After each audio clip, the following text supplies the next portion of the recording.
For 8 years, we've seen what happens when America leads from behind. Leading from behind. That's not what the Army taught me. And to everyone who agrees that America ought to lead the way, I have a message to deliver. And let me say it loud and clear: help is on the way.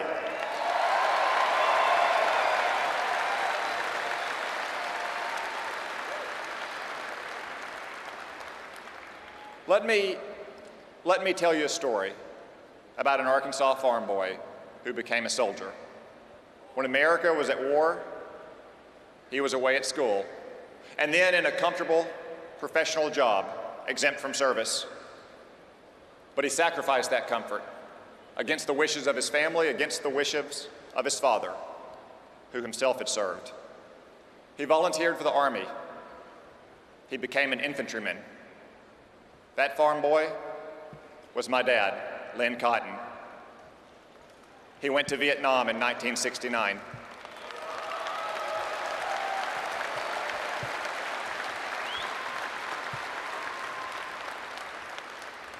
Thirty-five years later, because of 9/11, I did the same.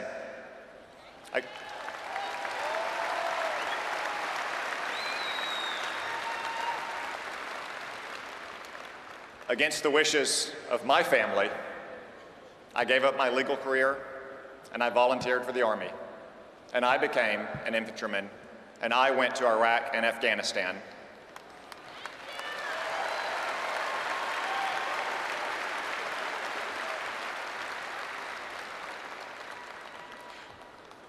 My dad said he felt like God was punishing him for what he did to his dad.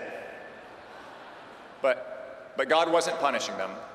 God had called us to serve, just as he calls so many of you to serve as well. My family isn't extraordinary. In fact, we're very ordinary. From the farms of Arkansas to the fire stations in New York, so many families could tell the same story. The defense of this country is always a family affair, and these families shoulder more than their share of the task. We don't fight because we hate our enemies, but because we love our country.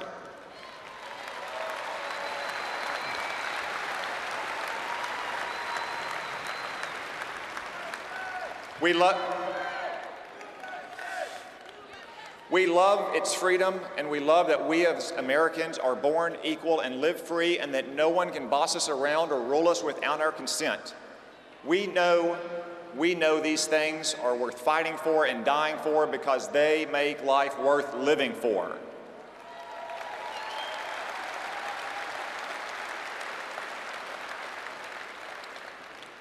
Our warriors and their families don't ask for much. We're blessed to serve, and we're grateful for the generosity of our fellow citizens. But there are a few things we'd like. We'd like a commander-in-chief who speaks of winning wars and not merely ending wars.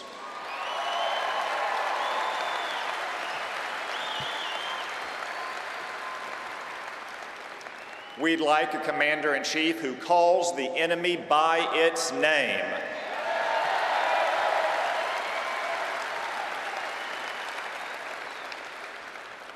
A commander-in-chief who draws red lines cautiously, but enforces them ruthlessly.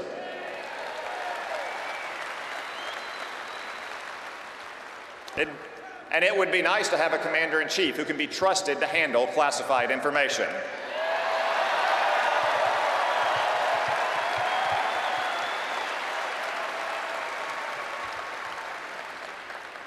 And we'd like politicians who treat our common defense as the chief responsibility of the federal government, not just another government program. This isn't much to ask for, but 8 years without it is more than enough, and another 4 years is unthinkable.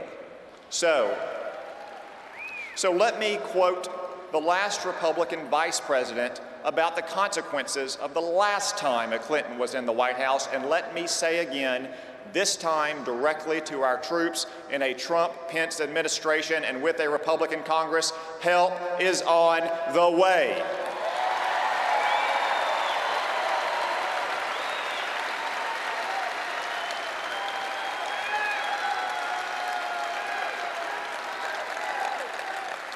Now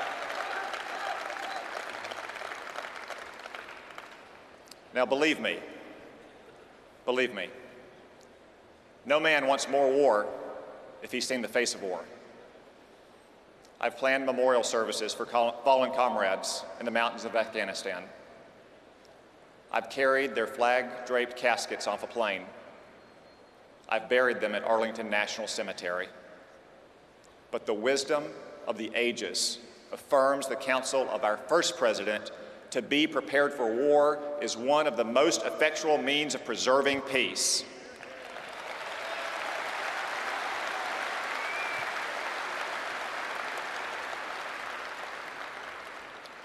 The purpose of our common defense, after all, is to protect the American people and preserve our independence so that we can enjoy the blessings of peace: faith, freedom, family, prosperity.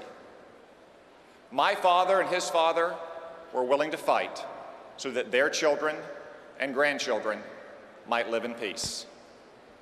Sadly, that wasn't to be.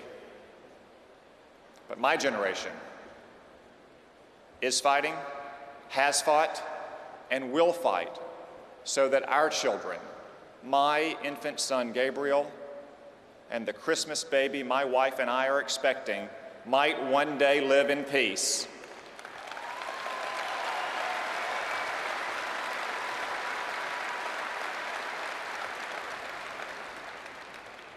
And for that cause, I speak tonight not only to Republicans, but to the millions of independents and Democrats who share that dream and who wish to make America safe again. Thank you, and God bless you.